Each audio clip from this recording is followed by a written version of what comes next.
Hello नमस्कार मंडळी, मी तुमचा कोकणी चेतन. आज जरा थोडा लेटच झाला कारण थोडं कटिंग वगैरे करून आलो आणि कामावरनं पण लेट झाला. थोडी कामं होती, आवरावरी करायची होती आणि आता बघा, आता लेट झालं आणि आता मी जेवायला बसलो आहे. मी दाखवतो तुम्हाला मंडळी काय केलं आहे ते आज. तर हे बघा मंडळी, मी मस्त असा मिक्स असा आहे बघा राईस बनवला आहे, पुलाव टाईप व्हेज राईस बनवला आहे. इकडे पण गाजर घेतलं आहे आणि पापड घेतला आहे बघा भाजून. तुम्हाला दाखवतो मी त्याच्यात काय काय ॲड केलं आहे ते. हे बघा, मी याच्यामध्ये सर्व मिक्स केलं आहे. टोमॅटो, बटाटा, कोबी सर्वच ॲड केलं आहे आणि मिक्स असा मस्त आहे की राईस बनवला आहे बघा.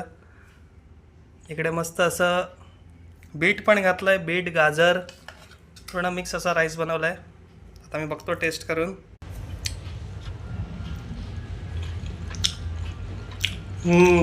मस्त आला आहे मंडळी, फर्स्ट टाईम बनवला आहे, खूप छान झालं आहे. या सर्वांनी जेवायला.